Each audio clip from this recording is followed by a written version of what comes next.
we mentioned some important cities, and we've also been mentioning some important people in history that really don't get focused on.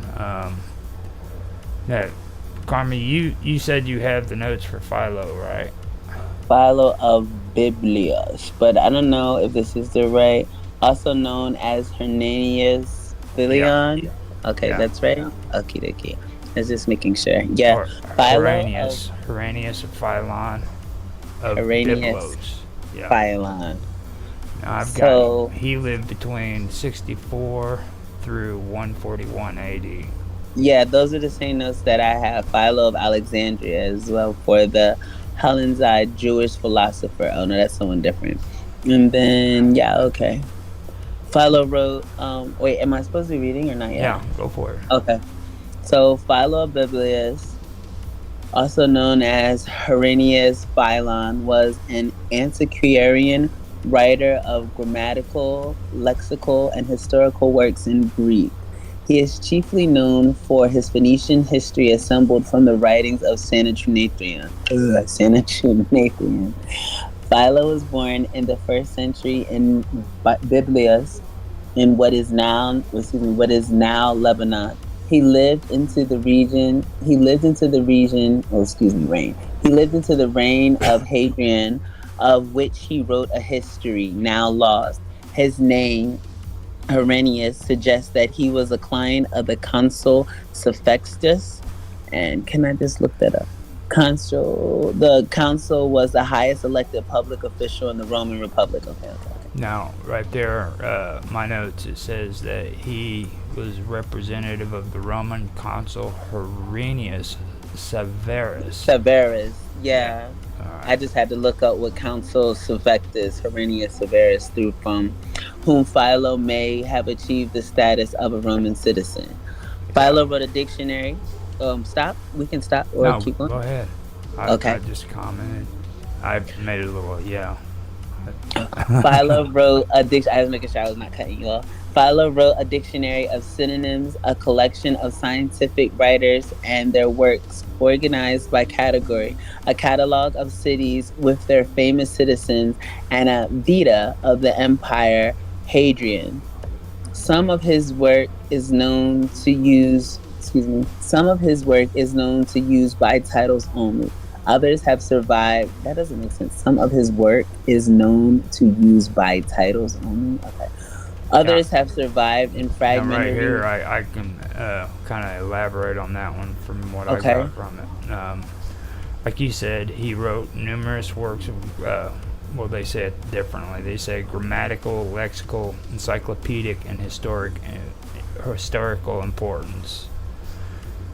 He wrote in Greek about specific authors and famous people and their work, especially Emperor Hadrian. And if nobody knows, Hadrian is Hadrian's Wall. That I don't know if you remember hearing about that or not. Hadrian's Wall.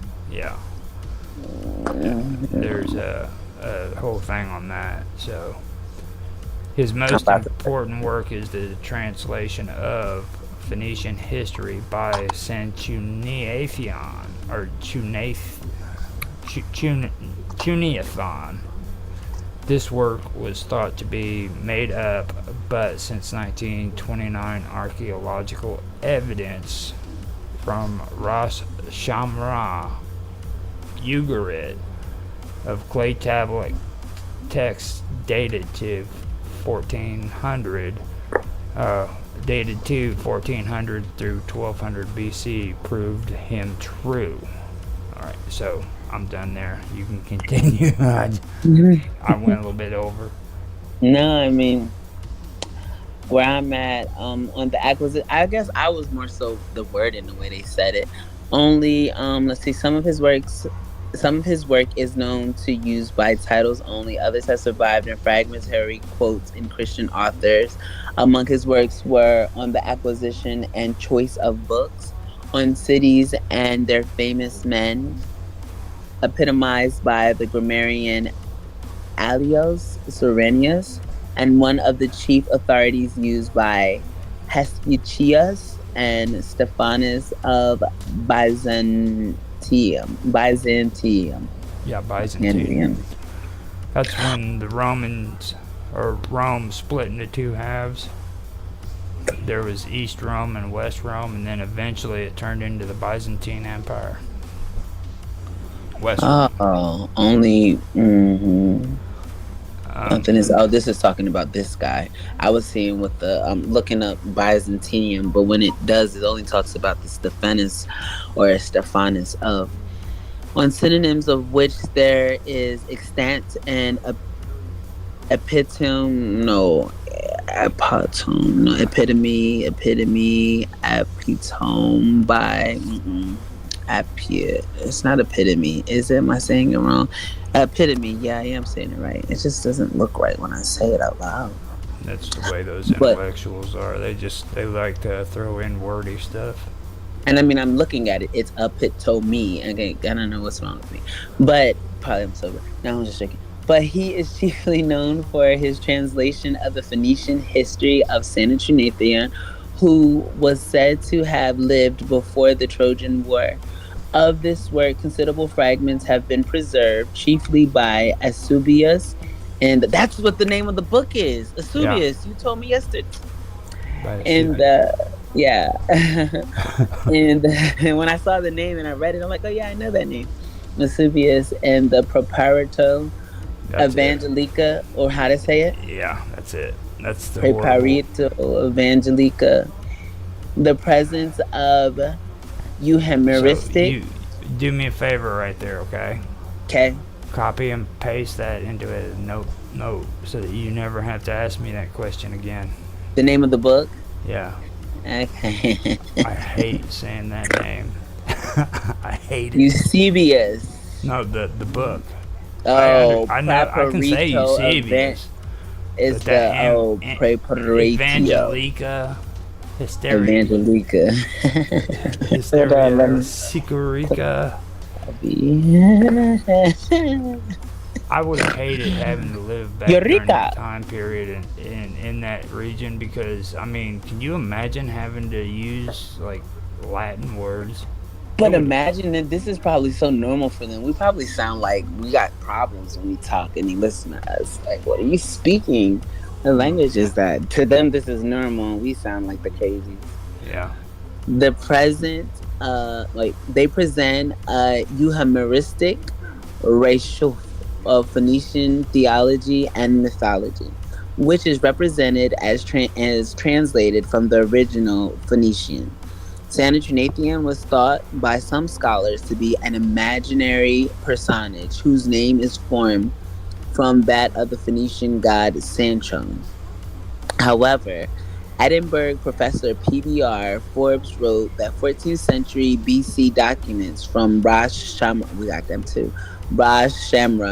ancient Ugarit, published since 1929, have proved conclusively that Sanitrinathion is doubtless a verity and view of the many correspondence between him and these fresh texts. Philo's Greek Phoenician history was so extensively quoted by Eusebius of Caesarea in his 4th century work, Preparito Evangelica, that the fragments have been assembled and translated. Eusebius' quotations often have an agenda contrary to Philo's original intentions. The source of Phoenician religion are quoted simply in order to disparage. Philo's passages show a jumbling together of Phoenician lore with Greek mythology, Zoroastrian beliefs, and ancient Egyptians' beliefs concerning the ibis-headed god Todd, who is, and that's how we got on him, who is Philo, who in Zoresian, hold on, I'm skipping lines, okay, who in Philo is called Totus or Totus. In Philo, as among the ancient Egyptian, Totus or Toth is given characteristics that were much argued in 4th century Christology, everlasting, unbegotten, undivided allusions to serpent veneration mingled with the cults, excuse me, of Toth are also found. So let me can I again even say everlasting, unbegotten, undivided. Allusions to serpent veneration mingled with the cult of Toth are also found. According to Eusebius, Philo discovered secret mythological writings of the ancient Phoenicians assembled by the Phoenician writer Sanitrinathian, who, according to Eusebius slash Philo, transcribed the sacred lore from pillars in the temples of Biblius. Philo also translated all or some parts of the work in his Phoenician history. According to Porphyra, that's why I knew about them being rocks, Sanitrinathian wrote a history of the Jews based on information derived from Hirambo, a priest of the god Jevo, and dedicated it to Abubal or Ababal. Yeah, no, Abelbal or Abubal. that's what we went over previously, and got to remember that part is kind of it's not conclusive. You know what I Yeah, mean? it's not definite. Yeah. That that was something they believed a while back, but they found that what they were referring to wasn't actually, fact. Porphyry. Now, Porphyry. Philo of Byblos on this one also mentions that he had a considerable reputation for honesty in his work, which archaeology confirmed. His Greek translations represent a valuable source for our knowledge of the Phoenician Canaanite religion. So right there, you're getting a connection with the Phoenician and the And the Canaanites. Canaanites. Yeah. You see. And then it says compare the genealogical tables at Sanitrinathian. So I'm just going to click Sanitrinathian, but I already had his page. Um, so but now that's the end for Philo Biblius, and then I clicked on Sanitrinathian, and it says probably from Phoenician, also known as Sanchonethio the Baritian, was a Phoenician author. His three works, originally written in the Phoenician language, survive only in partial paraphrase and a summary of a Greek translation by Philo of Biblius, recorded by the Christian bishop Eubius. These few fragments comprise the most extended literary source concerning Phoenician religion in either Greek or Latin. Phoenician sources, along with all of Phoenician literature, were lost with the parchment on which they were written. Okay, so now we get to the cool stuff. Okay. Mm-hmm.